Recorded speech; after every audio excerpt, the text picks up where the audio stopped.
Welcome to the HCI family of podcasts. We're your source for personal, professional, and organizational growth and development. We share our own original research, explore industry trends, and interview executives and thought leaders from across the globe. Join us for practitioner-oriented content around all things leadership, HR, talent management, organizational development, and change management. Maximize your personal and organizational potential with the HCI family of podcasts. Jake Thompson, welcome to the conversation today. Hey, John, thanks for having me. Excited to be here. It is a pleasure to be with you. You're joining us from Texas. I'm south of Salt Lake City in Utah. And today we're going to be talking about how to develop the right mindset for leadership. As we were talking about in the pre-interview, this is something I think is always on the periphery of the topics I'm exploring with guests on this podcast. Though I'm not sure we ever explicitly really just drill in on this specific topic. I'm really excited to talk with you, Jake, today about this, to unpack this, and to really get your perspective on how important it is to have the right mindset and what those mindsets can look like and how we can work towards developing them. As we get started, I wanted to share Jake's bio with everybody. Jake Thompson is a keynote speaker, published author, and leadership performance coach who has been featured in Forbes, Inc. magazine and directly impacted over 80,000 people to date. His programs help ambitious leaders boost their performance and create better personal and professional skills to help teams gain a competitive edge in the marketplace. And I could go on. There's so many different things you've accomplished, Jake, in your career, but I'm going to pause there. Anything else you would like to highlight by way of your background or personal context before we dive on in? Yeah, no, I would say that probably fits best. The only other thing that I always love to throw out is proud husband and then dog dad to 3 rescues as well on the personal side. Very good. And I have to ask, I have 2 dogs myself. What breeds? So Sugar is my 11-year-old boxer, and then Donut and Snacks are our 6-year-old and 2-year-old Frenchies. Oh, wonderful. Very, very good. I have a soft heart for dogs, so I always have to ask when that comes up. I was about to say Well, mine hopefully won't make an appearance today because they're all sleeping, but we'll see. very good. All right. Well, let's start with exploring, unpacking kind of the foundational pieces around this mindset idea. Um, and maybe we can start with how you got into the space and why you're doing work around mindset. Um, how did you get Yeah. doing this work, and why is mindset where you're focusing on? Yeah. So I would love to say that I had this planned out, this awesome vision that has just been self-fulfilling, but really I fell into this more than Mm, anything. I was a successful marketing consultant in my 20s here in Dallas. I was working with global corporations on marketing strategy, content marketing, and was really unfulfilled with the work. And around that time, I was going through a life change of what do I actually want to do and build that's going to impact more than just me. It was really a total shift because up to that point, I've been, how can I make as much money, have as much fun, and have as many toys as possible? And I liken it to building an incredible sandcastle that was going to wash away. I was doing nothing mm, to make an impact beyond. And I'm all for building successful businesses, making a lot of money, having a great career.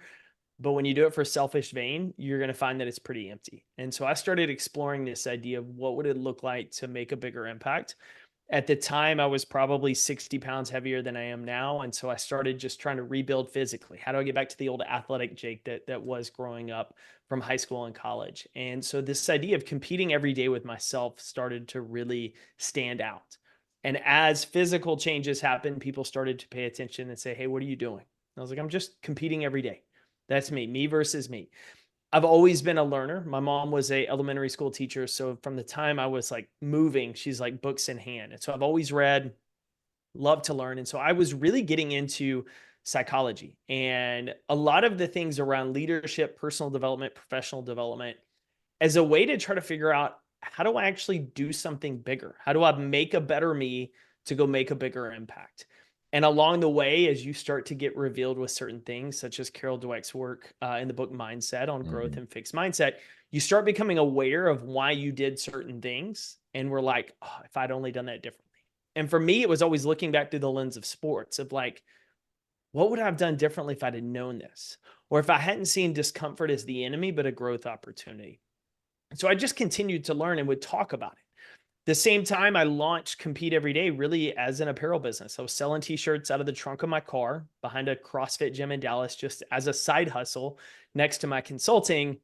And the shirt started to take off. People started to latch onto this idea of competing every day with themselves. And so as it grew, I started looking for more and more opportunities to say, how do I actually teach this? It's cool to put on a shirt. It's great for a social media post, but how do you actually apply this mentality? And how do you do so in a way that you bring your best self and put in the work to be your best? So you bring your best to the people you care about or you work alongside.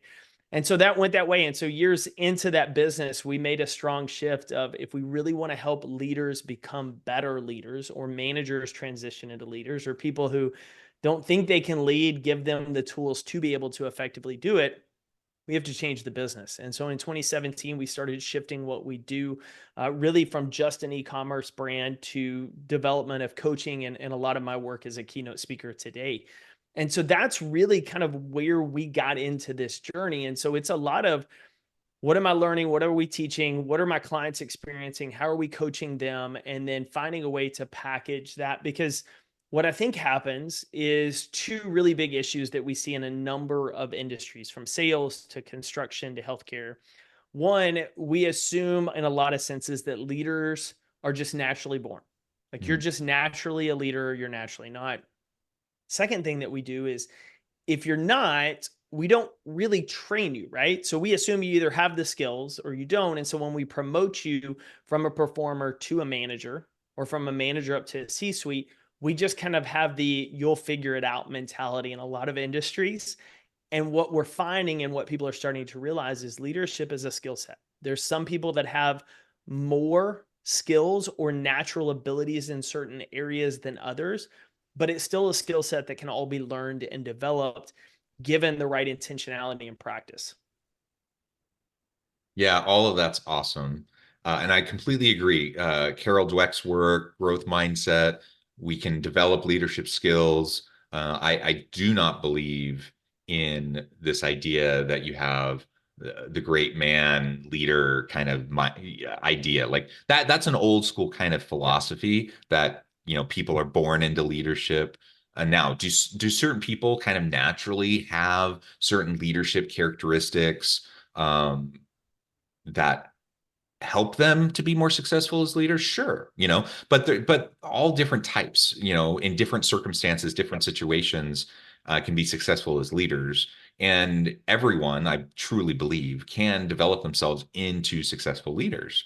And so I really appreciate how you highlighted all of that. And as you started out, I really want to double click on this Yeah. and highlight it because I love how you focused on competing with yourself each and every day. Um, you know, it's fine to, compete with those around you. It's fine, to have goals. It's fine to, whatever motivates you to get up and get going and try to achieve, great, especially if you find yourself lacking motivation, whatever that spark is for you, great.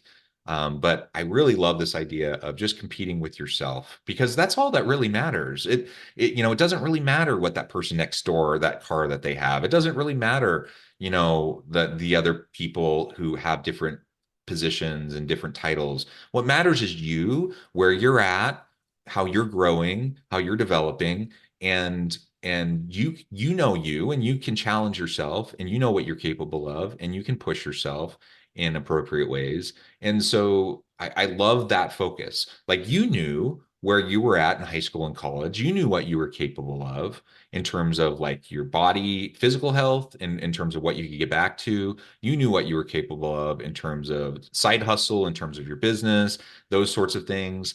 And you pushed yourself to get back to it. And that's amazing, and everyone is going to be a little bit different in that regard. And so let's stop comparing ourselves to everyone else around us and the trappings of what society tells us is what we should be achieving. And let's just focus on like competing with ourselves and just becoming a little bit better every day. If I can be 5% better competing with myself every day, imagine how amazing I can become, in 6 months or a year from now.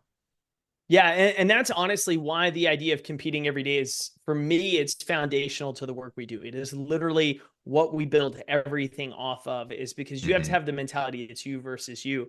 There's benefits to competing with others with the right mindset, right? If you Yeah. understand the competition is with myself, then having someone in the office that, hey, you're both competing for this goal in sales, or you're competing against another organization for top in your industry, there's a benefit because it's going to push you out of your comfort zone to keep pace, and that's helpful. The problem we run into is when we put our happiness and our self-worth in the hands of someone else, and we let that outcome that's 100% outside of our control dictate our worth, our confidence, and our happiness. And that's why you talked about, it's like somebody driving a nicer car. We know all the studies and research on happiness, right? There's no absolute, it's relative. And for most people, it's, am I doing better than my neighbor? Am I doing better than my friends? Not, am I being the best I can be? And I always think of that of like, if you were a kid, say you were in high school at 18 and you had the chance to be the best NBA player in the world. You were going to be the best, the next Michael Jordan, the next LeBron James. But instead of focused on being your best, all you cared about is making sure I was a starter on my high school team and better than that kid who's probably never going to play at college. Yeah. Your bar would drop because your effort would drop, your intensity, your focus, everything would drop to be just better than someone who's not even at your level. And so we run into that trap. And so that's kind of, for me, foundationally why it's part of leadership is, first and foremost, if we don't model the behaviors and the standards of excellence that we want others to live up to, it doesn't matter how convincing our words are. Like, they're going to fall flat because our walk will always talk louder. And so we have to build the habit and routine of, I'm in competition with myself. I'm putting in the work every day to improve, because you ask any manager, any CEO, any entrepreneur, in 6 months, do you want the people on your team to do better work than they do today, the same, or worse? Everybody's like, better. Cool. What are you doing to do better work, to lead better? How are you being intentional instead of hoping you just improve over 6 months? And that really challenges a lot of people to be like, oh, I'm expecting it of them, but not of myself. And so we always start with that baseline of put your confidence, your happiness in what you're doing to improve every day. Then we can start talking about leading others, because be modeling the behavior regardless of where you sit in an organizational chart or what your job title is. Yeah, yeah. So that compete with yourself, compete every day kind of mindset and mentality. I love that. Are there other types of mindsets that you feel are really key that we need to develop as we're trying to be effective leaders? Yeah, there's really probably two that tie right into that. One of them you might not be able to see over my shoulder, but it's a couple of Ted Lasso Funko I Pops. love Ted Lasso. Uh, yeah, huge Ted Lasso fan, right? But it's the stay curious, not judgmental. Yeah, As yeah. leaders, it even ties into the competing with yourself from this curiosity of, where am I going to get better today? What am I going to do to improve? Who am I going to learn from? And so the idea of constantly being curious is helpful. The last is ties in all of it, right? It's the growth mindset. It's the, where am I looking to be intentional with my improvements, because I care more about my growth than my popularity. Because being a leader is making hard decisions. And it's sometimes upsetting people by making the right decision for everyone. And so you have to go into it with the mentality of like, I'm doing my best to be the best, to help us grow as the best, more than I'm just here to win approval. Because what happens is, when you care about getting everybody to like you and being buddy buddy with everybody, you avoid tough conversations. You refuse to give constructive or productive feedback because, well, what if they don't like me as much, or they don't invite me to happy hour? Like, there's all sorts of things that tie into it. And so the idea that you care about growth over popularity or looking perfect, you constantly stay curious, and then you're looking for this opportunity to compete with yourself intentionally every day. Those are really foundationally where the conversation starts. And all of those things are very different than most of the conversations we have when you move from performer to manager, because then it's just about, hey, now these people report to you. Yeah, that stay curious piece. I mean, I love Ted Lasso, and there's lots of different times that shows up throughout the show. But the Yep. one scene that sticks in my The mind is the darts. dart scene in the bar. I don't know if that's the one that sticks in your mind, That is but 100% the one that always sticks with me. so for anyone in the audience today who hasn't watched Ted Lasso, first, let me say go get on it. Like that's Yep. your homework. Go watch Ted Lasso. That show is amazing. I love that show. And there's so many great leadership lessons in that show. It's heartwarming, it's upbeat, it'll make you think. Lots of great leadership lessons. It's an amazing show. I just love it. I can't, Yep. talk it up enough. But in this particular scene, so you have this American like D2 football coach who goes to the UK, is teaching or is coaching a soccer team and a European football team. Has never coached soccer. He knows nothing about soccer. Doesn't even know the rules. And he's assigned, he's given the chance to coach this team, and he's literally chosen out of spite because the owner of the team is upset at her ex-husband.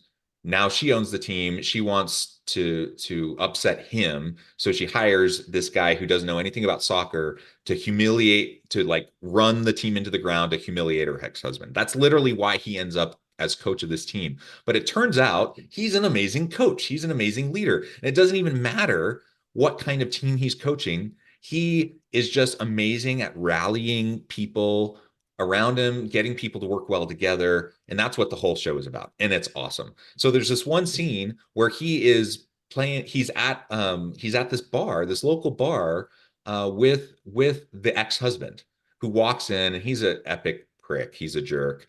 And he ends up going and playing darts with the ex-husband. And I won't spoil the whole thing. Go search it up on YouTube. It's amazing. The punchline is stay curious. And he goes into this kind of whole soliloquy about the importance of staying curious and how he learned that lesson from his father, blah, blah, blah. It's powerful. It's an important lesson. And yes, if we can ask questions, listen hard, stay curious, that is one of the most important things that leaders can do. It's illustrated in the show Ted Lasso. I think we can all think of leaders who have done that effectively in our lives. And I think we can all think of leaders who have not done that effectively in our lives to detrimental outcomes. Yeah. Without, and that, so two things there that I think are really important for listeners. It's like, how often are we listening to our teams and our people for their input? Or is it always, I'm always right? Is it Yeah. I'm always right or that's right? Right? How do we separate it? The other piece that you said there that I think a lot of people miss with Lasso, he had the leadership skills, but lacked the technical skills. But because he had the leadership skills, he could learn the technical skills. They surrounded him with a team that did. And by the end, like he's learning pieces, but he's also empowering his coaches to call plays, to help design strategy. One of the things I think we miss when elevating people within our organization is we put way too much emphasis sometimes on the technical and underestimate the leadership or the interpersonal. Because Mhm. sometimes sales organizations are a beautiful example. We promote our best salesperson and we wonder why they flop as a manager, as a sales manager, without realizing it's two completely different skill sets. And so what I continue to talk to clients about and what I've seen done successfully is you need some base on the technical side, but you can learn a lot of that.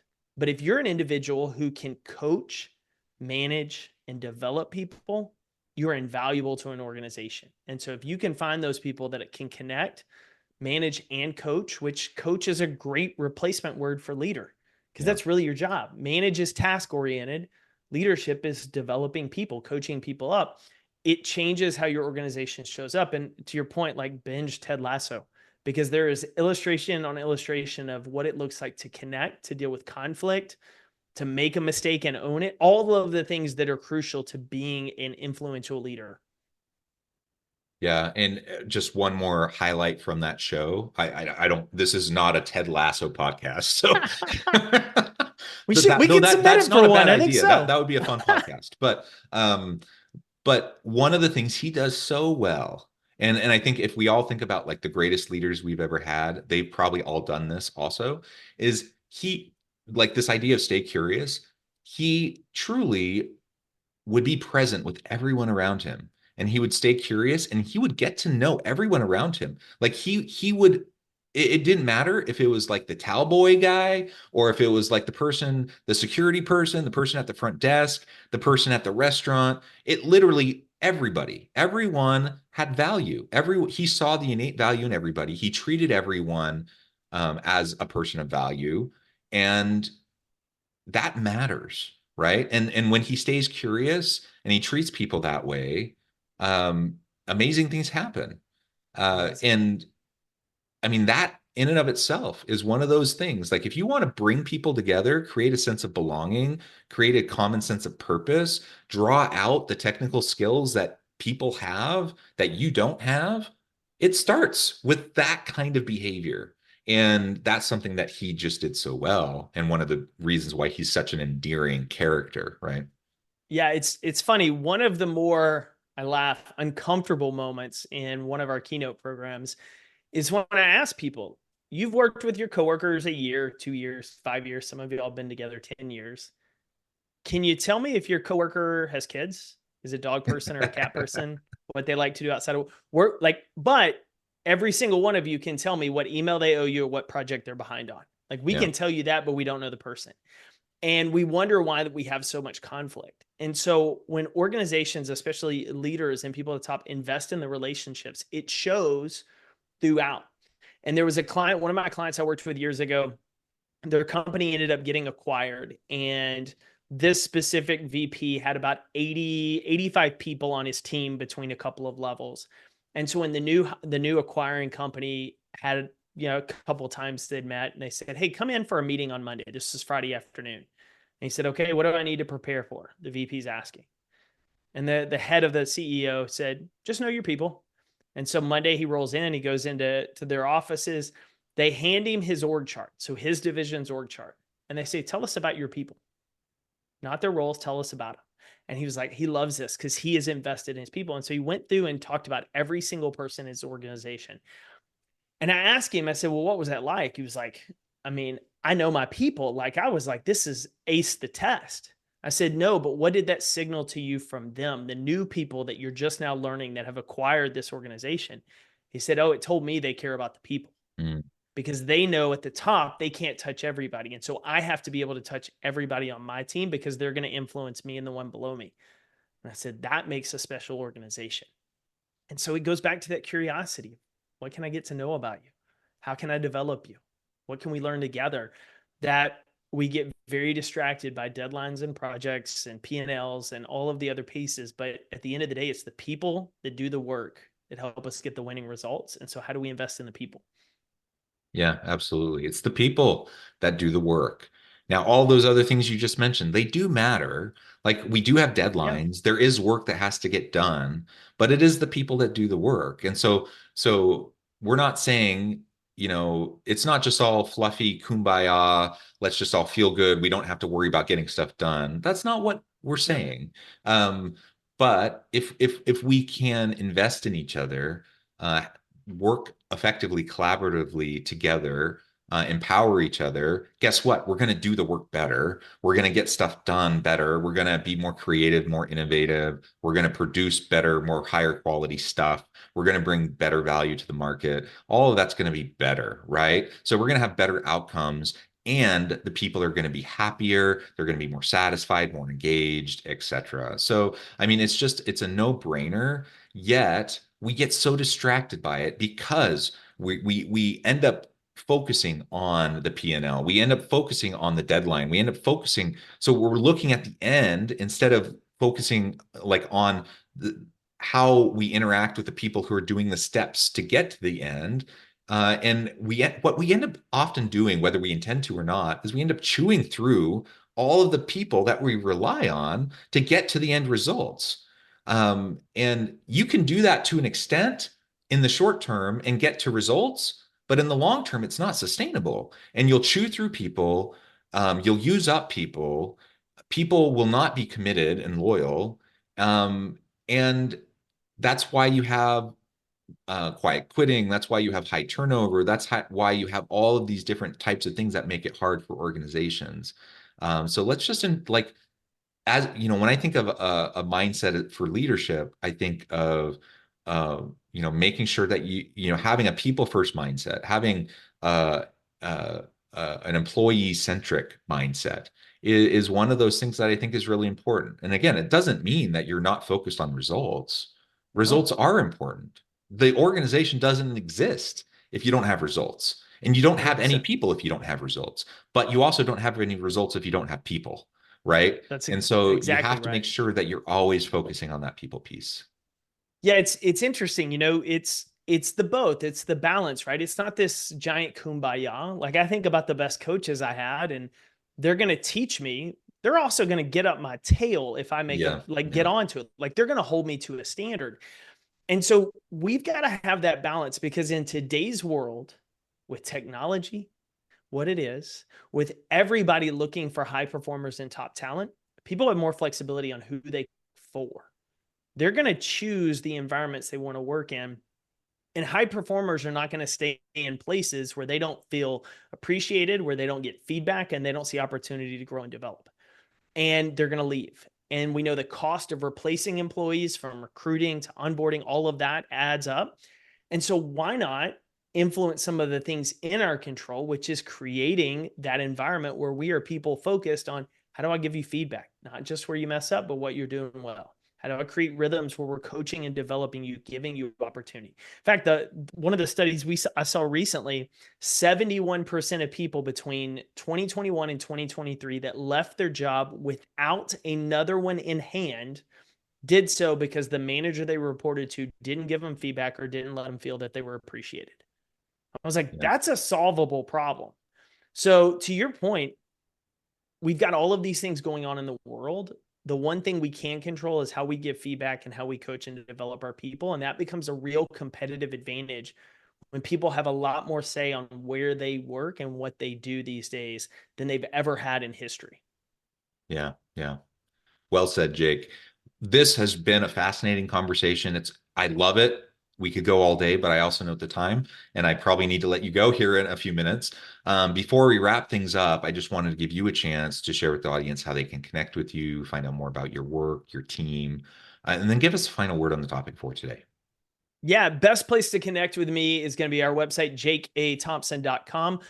You can check out our podcast or my book, Lead Better Now, which is truly designed for people stepping into that leadership role that want to know how do you compete with yourself? How do you connect and coach up your team?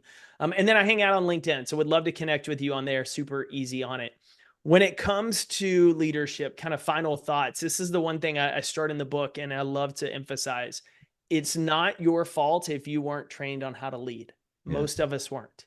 It is, however, 100% your responsibility if you decide to develop yourself as a leader or pass the buck to someone else. And so I hope by you listening to the podcast, it means you've invested in yourself to learn, to grow, to develop.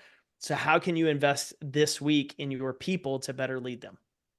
I love it. Jake, thank you so much. It's been a real pleasure. I encourage the audience to reach out, get connected, find out more about what Jake and his team can do for you. Check out the book, check out the resources. And as always, I hope everyone can stay healthy and safe, that you can find meaning and purpose at work each and every day. And I hope you all have a great week.